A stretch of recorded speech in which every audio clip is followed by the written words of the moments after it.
পেশ করছেন হযরত মাওলানা হাফেজ মুফতি মোহাম্মদ এনামুল হক মাহাদি সাহেব।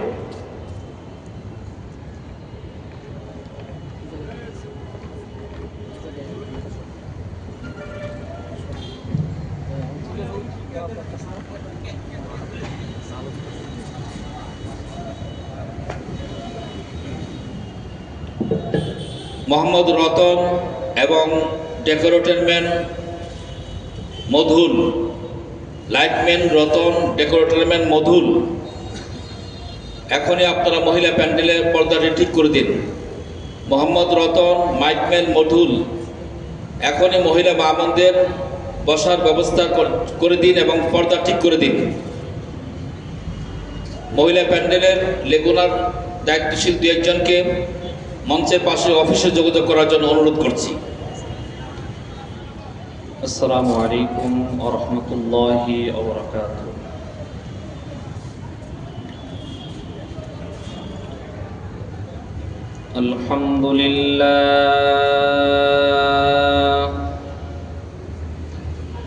আলহামদুলিল্লাহি ওয়া কাফা ওয়া সালামুন আলা ইবাদিহিল্লাযীনা ইসতাফা।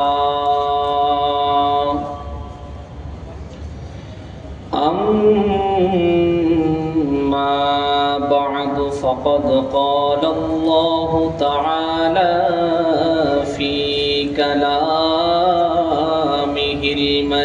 المجيد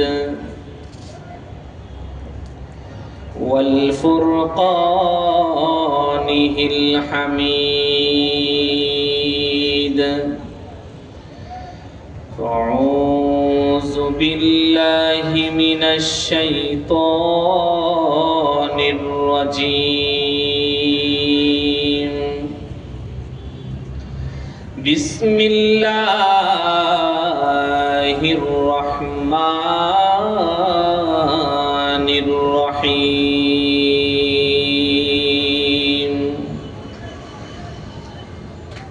وما أرسلناك إلا رحمة للعالمين. وقال تعالى ما كان محمد أبا أحد من رجالكم ولكن رسول الله وخاتم النبيين وكان الله بكل شيء عليما. صدق الله. إن الله وملائكته يصلون على النبي يا أيها الذين آمنوا صلوا عليه وسلموا تسليما. اللهم صل على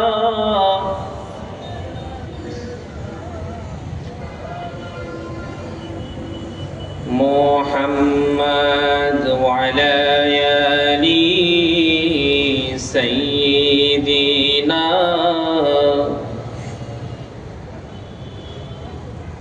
যে যেখানেই থাকেন, যেভাবেই থাকেন, সদা সর্বদা দুরূদ শরীফ পড়তে হবে।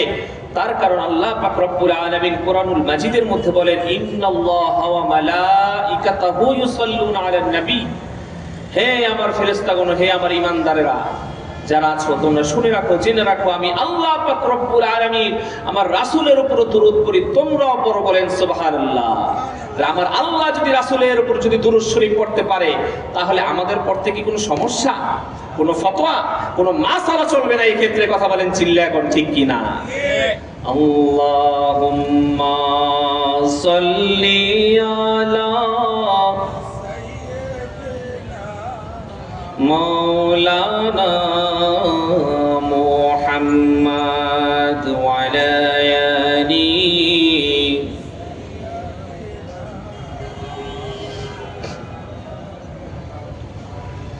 মানব দানব পশু পাখি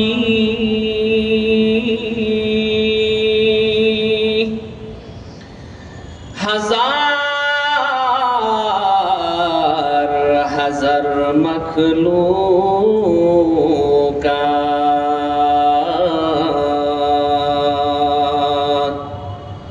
তারা আল্লাহর জিকির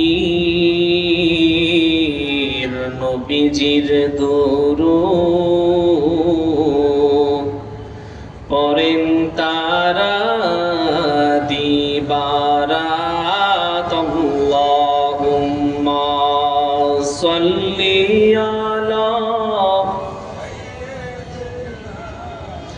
মাওলানা মুহাম্মাদ ওয়া আলা আলিহি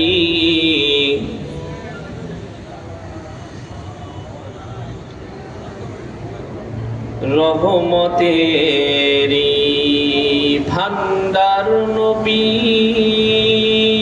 কি এসে কোনো সন্দেহ আছে? নবীজি রহমতের ভান্ডার, তাতে কোনো সমস্যা আছে? কোনো বুঝতে কি কোনো সমস্যা আছে?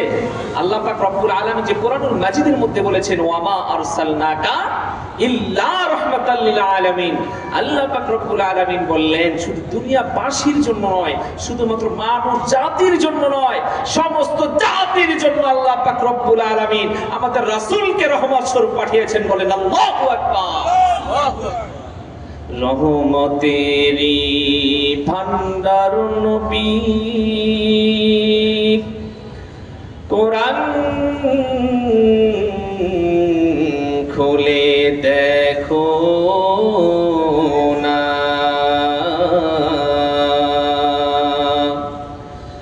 রহমাতাল লিল আলামিন বলে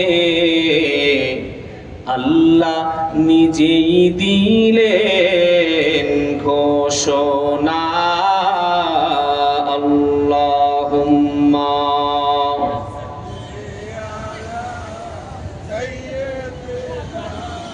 মাওলানা মুহাম্মাদ ওয়া আলা আলিহি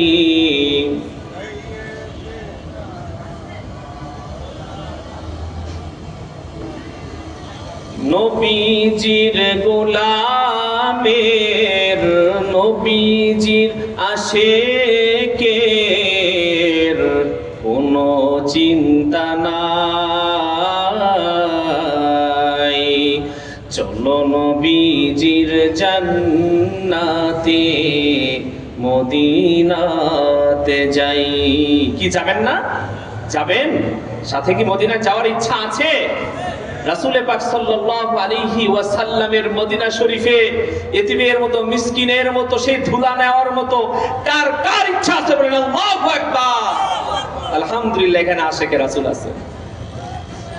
নবীজির গোলামের নবীজির আশিকের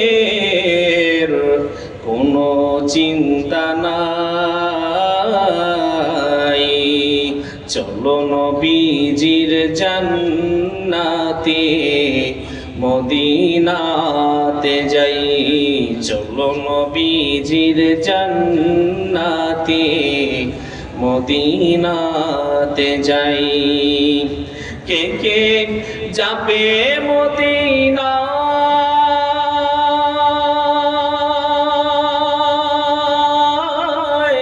মদিনাতে কান্দেন নবী উম্মতের মায়ায়। চিল্লা কোন ঠিক কিনা?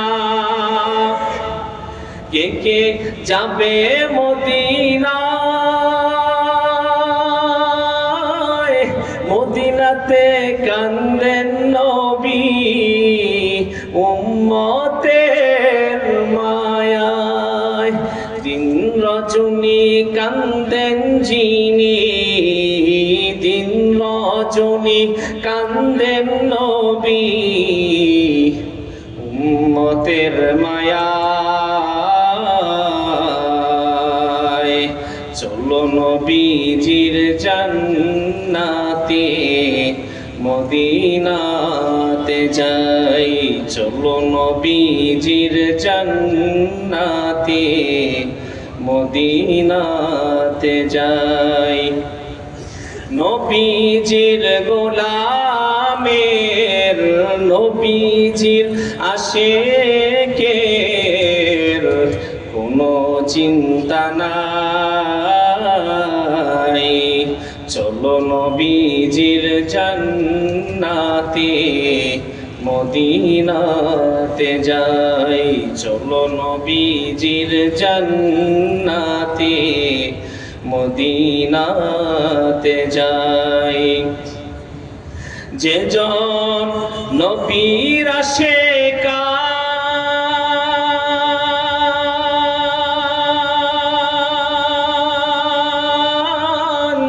হাসরে পাবেন তারা মহান সম্মান। চিল্লে কোন ঠিক কিনা? যে জন নবীর আশিকান হাসরে পাবেন তারা মহান সম্মান। পুলসিরাতে পার করিবেন, পুলসিরাতে পার করিবেন নবীজির মায়ায়। চলো নবীজির জান্নাতে মদিনাতে যাই, চলো নবীজির জান্নাতে মদিনাতে যাই। একটু জিকির করি আল্লাহ আল্লাহ আল্লাহ আল্লাহ আল্লাহ আল্লাহ আল্লাহ আল্লাহ আল্লাহ আল্লাহ। বহু দোকানদারি করবেন, আজকের আখিরি মোনাজাতে অংশগ্রহণ করেন। আগামীকালকে আর এই ফুলের বাগান থাকবে না, ঠিক কিনা? আজকে দোকানের শাটারটা লাগিয়ে বেহেশতের বাগানের ভিতরে আসেন। আওলাদে রাসূল সাল্লাল্লাহু আলাইহি সাল্লাম উপস্থিত এখানে থাকবেন। এখানে ফুরফুরা শরীফের সম্মানিত পীর সাহেব হুজুর থাকবেন, অন্য উলামায়ে কিরাম থাকবেন। আসেন, বরকত নিতে আসেন। আজকে বেহুদা সময় নষ্ট করিয়েন না, বেহেশতের বাগানের ভিতরে চলে আসেন। আল্লাহ আল্লাহ আল্লাহ আল্লাহ আল্লাহ আল্লাহ আল্লাহ আল্লাহ আল্লাহু লা ইলাহা ইল্লাহু আল্লাহ আল্লাহ আল্লাহু লা ইলাহা আল্লাহ আল্লাহ আল্লাহু লা ইলাহা ইল্লাহু আল্লাহ আল্লাহ আল্লাহু লা ইলাহা। মিসা মিসি মিসা মিসি কাটাইলাম জিন্দেগি, মিসা মিসি মিসা মিসি কাটাইলাম জিন্দেগি। সময় থাকতে না করিলাম বন্দেগি। আল্লাহ আল্লাহ আল্লাহ আল্লাহ আল্লাহ আল্লাহ মূসা তোমার নবী ছিল, তুর পাহাড়ে সুয়াল করত। মূসা তোমার নবী ছিল, তুর পাহাড়ে সুয়াল করত। তোমার নূরে পাহাড় জ্বলল, তোমার নূরে পাহাড় জ্বলল, তোমার নূরে পাহাড় জ্বলল, তোমার নূরে পাহাড় জ্বলল। মূসা কেন জ্বলল না? লা ইলাহা ইল্লাল্লাহ, লা ইলাহা, লা ইলাহা ইল্লাল্লাহ, লা ইলাহা ইল্লাল্লাহ, লা ইলাহা। মুফাসসিরগণ লিখেন হযরতে মূসা আলাইহিস সালাতু ওয়াস সালামের শরীরের মধ্যে প্রায় 17 জায়গায় আপনার আর আমার দ্বীনের নবী মুহাম্মদুর রাসূলুল্লাহ সাল্লাল্লাহু আলাইহি ওয়াসাল্লামের নাম লেখা ছিল। মুফাসসিরগণ লিখেন হযরতে জামানার পয়গম্বরে মূসা কালিমুল্লাহ ইচ্ছাকৃতভাবে লিখে পরে তুর পাহাড়ের মধ্যে যায়। আমার আল্লাহ পাক রব্বুল আলামিন জিব্রাইলকে বলে দিলেন, ওরে জিব্রাইল, মূসার শরীরে কিন্তু আমার হাবিব পাকের নাম লেখা। খবরদার, তুমি 3 থেকে 4 মাইল যদি তুমি পুড়েও ফেলো আগুনে, কিন্তু তুমি যদি তুর পাহাড় জ্বালায়া দাও, আমার মূসার শরীরের জন্য যেন একটা পশমের ক্ষতি না হয়। বলেন আল্লাহু আকবার, আরো জোরে বলেন আল্লাহু আকবার। দিনের নবী হযরতে মুহাম্মদুর রাসূলুল্লাহ সাল্লাল্লাহু আলাইহি ওয়াসাল্লামকে আল্লাহ পাক রব্বুল আলামিন রহমত হিসাবে পাঠাইছেন, কথা বলেন ঠিক কি না? কিন্তু অনেকেই আছে আমার দ্বীনের নবীকে তো জাহানের বাদশা হিসাবে মানতে রাজি না। আমি যখন গজলটা গাইলাম, চলো নবীজির জান্নাতে মদিনাতে যাই, একজন আলেমরা আমাকে বলল মদিনা শরীফকে জান্নাত বলা যাবে না, চলো নবীজির জান্নাতে মদিনাতে যাই, কথাটা বলা যাবে না। পাশের থেকে আরেকজন আলেম আমার ভুল ধরল, আপনি যে বললেন নবীজির গোলামের, নবীজির আশেকের কোনো চিন্তা নাই, এই কথাও বলা যাবে না। পরে আমি জিজ্ঞেস করলাম, ও ভাই কেন বলা যাবে না? ওই লোক বলতেছেন নবীজির গোলাম হয় না, বলতে হয় আমার আল্লাহর গোলাম। আমি ওই লোককে চ্যালেঞ্জ করলাম, আমি মুফতি ইনামুল হক মাহদি আপনাকে প্রমাণ দিয়ে দিব নবীজির গোলাম বলা যাবে। ওই লোক বলল, ঠিক আছে, আপনি আমার সাথে বসার ব্যবস্থা করেন। আপনাকে আমি চ্যালেঞ্জ করলাম। অবশেষে আমি যখন চ্যালেঞ্জকে গ্রহণ করলাম, ওই লোকের সাথে বসলাম। ভাগ্যক্রমে ওই ব্যক্তির নাম ছিল গোলাম মুস্তাফা। কি নাম? গোলাম মুস্তাফা। আমি বললাম, আমি যে গজলের মধ্যে যে বললাম নবীজির গোলামের, নবীজির আশেকের কোনো চিন্তা নাই, চলো নবীজির জান্নাতে মদিনাতে যাই, একজন আশিক রাসূল হিসাবে যে আমি এটা গাইলাম, আপনি আমাকে ফেটু দিলেন নবীজির গোলাম বলা যাবে না। তাহলে আপনার নাম যে গোলাম মুস্তাফা, তাহলে এখন কি বলবেন? আপনার নামের ভিতরেই তো আপনি হচ্ছে নবীজির গোলাম, ঠিক কি না? গভীর মনোযোগ। আমার আল্লাহ পাক রব্বুল আলামিন আমার রাসূলকে যেই পরিমাণ মর্যাদা দিয়েছেন, এই মর্যাদার ধারে কাছেও কোন পয়গম্বর যাইতে পারে নাই, কথা বলেন ঠিক কি না? পয়গম্বরদের ভিতরে জবরদস্ত পয়গম্বর ছিল মূসা কালিমুল্লাহ। মূসা কালিমুল্লাহ আল্লাহকে দেখার জন্য যখন 40 বছর আরজি জানাইলেন, আমার আল্লাহ পাক রব্বুল আলামিন খুশি হইয়া বললেন একটা বিষয়, যে ওরে মূসা, তুমি তো আমাকে দেখার মতন যোগ্যতা রাখো না, তোমাকে আমি কিভাবে দেখা দিব বলো? তোমার যেই ওই চামড়ার চক্ষু আছে, সেই চামড়ার চোখ দিয়ে তুমি আমাকে দেখতে পারবা না, তুমি আমাকে দেখে সহ্য করতে পারবা না।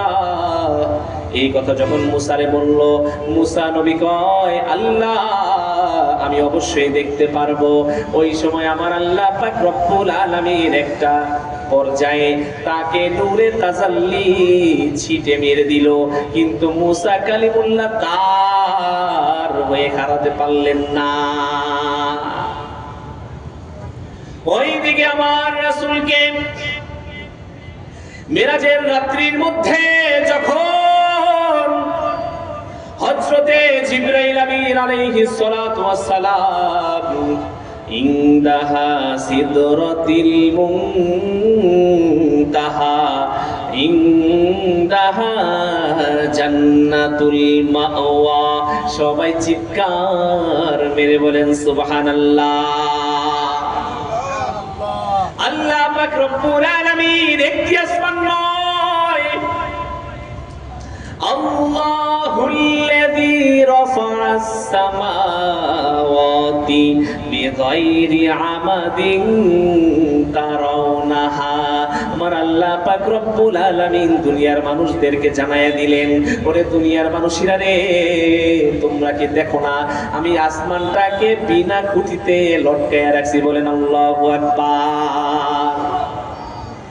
এই আসমান ভেদ করে সপ্তম আসমানে যখন হযরত জিবরাইল আমিন আপনার আমার দ্বীনের নবী মুহাম্মদুর রাসূলুল্লাহ সাল্লাল্লাহু আলাইহি ওয়াসাল্লাম সাথে করে নিয়ে আর সে মহল্লায় পৌঁছে গেলেন। এইবার জিবরাইল আমিন বলে, হুজুর আমি হতে পারি আল্লাহর স্পেশাল সেনাবাহিনীর প্রধান জিবরাইল আমিন, কিন্তু আমার আর যাররা পরিমাণ সামনে যাওয়ার ক্ষমতা নাই। আমার রাসূলকে আল্লাহ পাক বললেন, ও রাসূল আপনি আমার উপর ভরসা রেখে আপনি সামনের দিকে চলতে থাকেন। আর বিরহ সহ্য হয় না, একটু মারেফাতের কথা কইলাম, আর বিরহ সহ্য হয় না। আপনাকে প্রায় 100 বছর পূর্বে দুনিয়ার জমিনে আমি প্রেরণ করলাম, আপনাকে 100 বছর ধরে আমি কাছে পাই না। ওগো রাসূল আপনি আমার কাছে আসেন, কেননা আমি প্রতিদিন প্রতিটা মুহূর্ত আপনার ছায়াকে সঙ্গে করে রাখি। বলেন আল্লাহু আকবার। কি বলবি তোরা? আমার রাসূলের ক্ষমতা বুঝো না? আমার রাসূল যে কত মহান ছিলেন, কত বড় ব্যক্তি ছিলেন, নূর নবী মুহাম্মদুর রাসূলুল্লাহ সাল্লাল্লাহু আলাইহি ওয়াসাল্লাম। বলেন আল্লাহু আকবার। মর্যাদা দেওয়ার মালিক কে? আরো জোরে বলেন। দুনিয়ার মানুষ, তামাম দুনিয়ার নাস্তিকরা কিংবা একদল আছে, একদল আলেম আছে, আপনি আর আমার রাসূলকে যদি ছোট করে কথা বলেন, আমার রাসূলের কোনো কিছু আসে যায় না। আমার রাসূল যখন আল্লাহর সীমানার মধ্যে ঢুকে যাবে, জুতা মোবারকটা যখনই খোলা ধরবে, এমত অবস্থায় আমার আল্লাহ পাক রব্বুল আলামিন বলেন, ওগো রাসূল আমার হাবিব মেহেরবানি করে আপনার জুতা মোবারকটা খুইলেন না, কেননা আরশ মহল্লার সবাই প্রতিটা স্তম্ভ আপনার পবিত্র ধুলা নেওয়ার জন্য অপেক্ষমান। ওইদিকে মুসা নবীরে তুর পাহাড়ে আল্লাহ কয়, ওরে মুসা জবরদস্ত পয়গম্বর, মুসা কালিমুল্লাহ, আল্লাহু আকবার। মুসা রে সম্মান রাখো, জুতাটা খুইলা উপরে উঠো, জুতা খুইলা উপরে উঠো, বেয়াদবি কইরো না। আর আমার আল্লাহ পাক রব্বুল আলামিন হাজার হাজার মাইল, মিলিয়ন ট্রিলিয়ন কিলোমিটার দূরে ওই সপ্তম আসমানের উপরে যখন আমার আর আপনার আপনার দিনের নবী জুতা খুলতে যায়, আমার আল্লাহ পাক রব্বুল আলামিন কয়, ওগো নবীজি আপনি জুতা খুইলেন না, কেননা আপনার জুতার ধুলা নেওয়ার জন্য আরশ মহল্লা অপেক্ষমান। সম্মান দেওয়ার মালিককে, অতুইজ্জু মান তাশা ওয়া তুযিল্লু মান তাশাউ বিয়াদিকাল খায়র ইন্নাকা আলা কুল্লি শাইইন কাদির।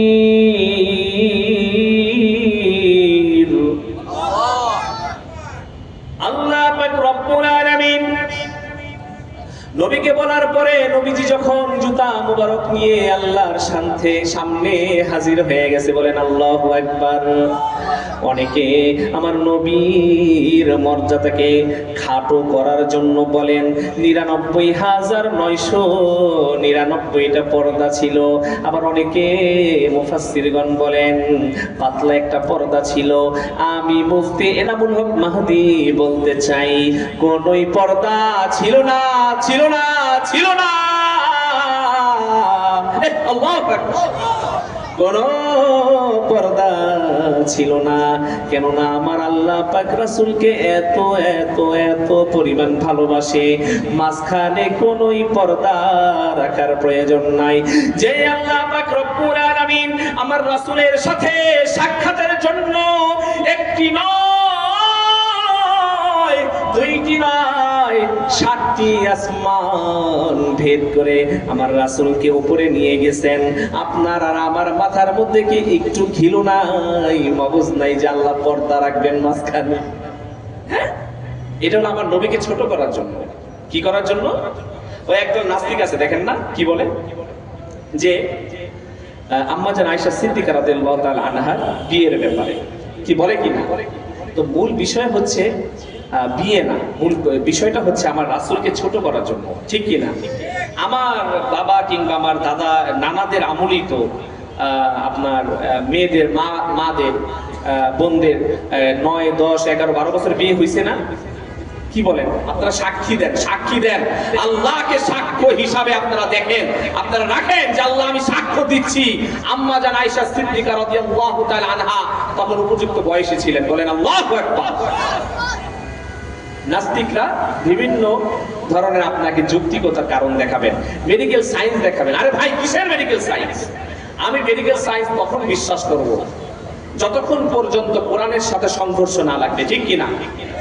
কিন্তু যখনই মেডিকেল সায়েন্স বৈজ্ঞানিক কোনো বিষয় কোরআনের সাথে সংঘর্ষ লেগে যাবে, ভৌগোলিক কোনো বিষয়, তখন আমি আর ওই বিজ্ঞান মানি না, তখন আমি সায়েন্স মানি না।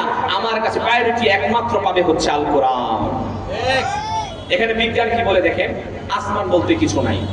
বিজ্ঞান কি বলে? এখানে মূর্খতার দল দেখেন, তারা ঘোষণা দিয়ে দিচ্ছেন যে আসমান বলতে কিছু নাই। আর আমার আল্লাহ পাক রব্বুল আলামিন কোরআনের মধ্যে বলেন বিসমিল্লাহির রাহমানির রহিম। আমার সাথে বিসমিল্লাহির রহমানির রহিম পড়বেন, কেননা যে ব্যক্তি একবার বিসমিল্লাহির রহমানির রহিম পড়বে, ওই বিসমিল্লাহির রহমানির রহিম যদি আল্লাহ পাক রব্বুল আলামিন যদি কবুল করেন, একবার পড়ার কারণে আপনি তো নিজে বেহেশতে যাবেনই, সাথে করে আরো 4 জন ইমানদারকে, বেঈমানকে, ইমানদার না, যে যার উপরে জান্নাত ওয়াজিব হয় নাই, তাকে সঙ্গে করে আপনি বেহেশতে নিয়ে যেতে পারেন। কি সুবহানাল্লাহ আসতে বললেন? হ্যাঁ, এখানে যদি বলা হয় যে আমি 10,000 টাকা পুরস্কার দিব যার কণ্ঠে দিয়ে দেশি জুড়ে সুবহানাল্লাহ শব্দ আসবে, ওই সময় দেখবেন আমার মুরব্বী চাচারা আগে লাভ দিয়া 3.5 হাত, ঠিক কিনা? সুবহানাল্লাহ জোর হবে অনেক বেশি ওই সময়। আল্লাহর নাম বরত্বের সাথে বলতে হবে। দেখেন না আমরা ঈদের ভিতরে, কুরবানির ভিতরে আল্লাহু আকবার, আল্লাহু আকবার, লা ইলাহা ইল্লাল্লাহু, আল্লাহু আকবার, আল্লাহু আকবার, ওয়ালিল্লাহিল হামদ। আল্লাহর নাম আমরা বরত্বের সাথে বলি। এক রাস্তা দিয়ে যাই, আরেক রাস্তা দিয়ে নামাজ পড়ে ফেরত আসি। এটা হলো সুন্নাত, এটা হলো ওয়াজিব। কথা বলেন ঠিক কিনা? আল্লাহ পাক রব্বুল আলামিন বলেন, মুফাসসিরগণ লিখেন যে একবার বিসমিল্লাহ বলার কারণে তিনি তো জান্নাতে যাবেই, সাথে করে 4 জন লোককে বেহেশতে নিতে পারবে। আমার সাহাবায়ে কেরাম রাসূলকে জিজ্ঞেস করলেন, ওগো নবীজি, 4 জন লোককে যে বেহেশতে নিতে পারবে বুঝলাম, আমার আল্লাহ পাক রব্বুল আলামিন কোন ক্যাটাগরির বেহেশত দিবেন? সাহাবায়ে কেরামরা খুঁটি খুঁটে কথা জিজ্ঞেস করতেন, হাদিস বর্ণনা করতেন। আমার রাসূলকে যখন জিজ্ঞেস করলেন, আমার রাসূল মাশরিক থেকে মাগরিব, শিমাল থেকে জুনুব পর্যন্ত শাহাদাত আঙ্গুলটা দেখায়া বলেন, স্পেশাল জান্নাত, সেই জান্নাতের ডানে বামে সামনে পিছনে মাশরিক থেকে মাগরিব, শিমাল থেকে জুনুব, পূর্ব পশ্চিম উত্তর দক্ষিণ, চারদিকে একটি নয়, দুইটি নয়, 1000 নয়, 2000 নয়, 4000 জানালা থাকবে। বলেন আল্লাহু আকবার। কয় হাজার জানালা? 4000 জানালা। এবার সাহাবায়ে কেরামরা আবার প্রশ্ন করতেছেন, ইয়া রাসূলুল্লাহ, ইয়া হাবিবাল্লাহ, বলেন সাল্লাল্লাহু আলাইহি ওয়াসাল্লাম। নবীজির নাম শুনলে সাল্লাল্লাহু আলাইহি ওয়াসাল্লাম বলবেন, এটা হলো ওয়াজিব হয়ে যায়। আপনার পয়সা থাকলে যেমন কুরবানি দেওয়া ওয়াজিব হয়ে যায়, ঠিক কি না? যদি ওয়াজিব যদি আপনি তরফ করেন, যদি ওয়াজিব যদি পালন না করেন, আদায় না করেন, গুনাহ হবে না? আপনার পয়সা থাকলে যদি হজ না করেন, গুনাহ হবে না? ঠিক তেমনি ভাবে আমার রাসূলের ব্যাপারে যদি নবীজির নাম শুনে যদি আপনারা সাল্লাল্লাহু আলাইহি ওয়াসাল্লাম না বলেন, তাহলে গুনাহ হবে, ওয়াজিব তরফ হবে। আসরের নামাজের পরে দিনের নবী রাহমাতুল লিল আলামিন সুন্নাত মোতাবেক পূর্ব দিকে বসে রইলেন। এমত অবস্থায় হযরতে জিবরাইল আমিন আলাইহিস সালাতু ওয়াস সালাম একটা সাদা কাগজ নিয়ে আসলেন। আসসালাতু ওয়াসসালামু আলাইকা ইয়া রাসূলুল্লাহ, আসসালাতু ওয়াসসালামু আলাইকা ইয়া হাবিবাল্লাহ। আল্লাহর তরফ থেকে 3টা বিষয় নিয়ে আসছি, আপনি সিগনেচার করে দেন, এটা কবুল হয়ে যাবে। আমার নবীজি বললেন, কোন 3 বিষয়? আমার তো জানার দরকার আছে। আমার নবীজি বলার পরে জিবরাইল আমিন বলেন, ওগো নবীজি, 3টা বিষয়ের মধ্যে প্রথম বিষয় হচ্ছে, যে ব্যক্তি রমজান মাস পাইয়া গুনাহকে মাফ করাইতে পারলো না, তার উপরে আল্লাহর গজব যেন বর্ষণ হয়। আমার নবীজি বললেন, ওরে জিবরাইল, ঠিক আছে, তাহলে আমি আমিন লিখলাম, সিগনেচার করে দিলাম। 2 নাম্বার বিষয় কি? আমার জিবরাইল বলেন, ওগো নবীজি, দিনের নবী মুহাম্মদুর রাসূলুল্লাহ সাল্লাল্লাহু আলাইহি ওয়াসাল্লাম, যে ব্যক্তি মাতা পিতা দুনিয়ার মাঝে পাইয়াও তার সেবা না কইরা দুনিয়া নিয়ে ব্যস্ত আছে, বৌমা নিয়ে ব্যস্ত আছে, গার্লফ্রেন্ড নিয়ে ব্যস্ত আছে, বন্ধু বান্ধব নিয়ে ব্যস্ত থাকে, মা বাবার সেবা করে না, সে ব্যক্তি যদি মা বাবার খেদমত না করে, মা বাবার খেদমত না কইরা বেহেশতকে যদি হাসিল না করতে পারে, তাহলে ওই ব্যক্তির উপর আল্লাহর গজব বর্ষণ হোক, আল্লাহর লানত। আমার নবীজি বলেন, হ্যাঁ, এই বিষয়টাও ঠিক আছে, এটাকেও সিগনেচার করে দিলেন। আমার নবীজি যেটা সিগনেচার করে দিবেন, সেইটা কি আর কখনো মিস্টেক হওয়ার কিংবা ক্যান্সেল হওয়ার সম্ভাবনা আছে? আল্লাহ পাক রব্বুল আলামিন জিবরাইলকে বলে দিলেন, 3 নাম্বার বিষয়টা বড় করে লিখবা। মুফাসসিরগণ লিখেন, 3 নাম্বার বিষয়টা জিবরাইল আমিন আল্লাহ পাক রব্বুল আলামিনের সাথে যখন ওয়াদাবদ্ধ হয়ে আসলেন, আমার নবীকে জানায়া দিলেন, 3 নাম্বার বিষয় হলো, ওগো নবীজি, আপনার নাম শোনার পরে যে ব্যক্তি সাল্লাল্লাহু আলাইহি ওয়াসাল্লাম পড়ে না অথবা দুরূদ শরীফ পড়ে না, ওই ব্যক্তির উপর আল্লাহর লানত। আমার নবীজি বললেন, হ্যাঁ, এইটাও ঠিক আছে। আজকে দুরূদ শরীফ উঠে গেছে, দুরূদ শরীফ নাই, কথা বলেন ঠিক কিনা? জমিনের মধ্যে বরকত নাই।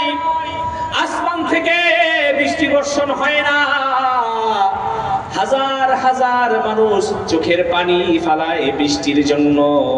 বড় বড় ওলামায়ে কেরামরা কান্না করে, কিন্তু আজকে দেখেন বৃষ্টি নাই, রহমত নাই।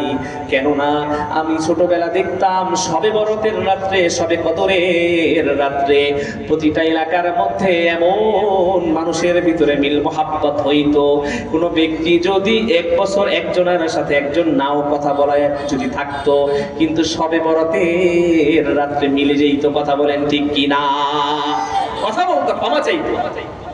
মসজিদ গুলো সাজানো হইতো, মা বোনেরা হালুয়া রুটি বানাইতো, নবীর ভালোবাসা ছিল প্রতিটা ঘরে ঘরে, নবীর দুরূদ হইতো, মিলাদ হইতো, কিয়াম হইতো। মনে হয় সমাজের মধ্যে আল্লাহ পাক রব্বুল আলামিন শান্তি দিয়ে বর্ষণ করে একবারে পরিপূর্ণ করে রেখেছিলেন।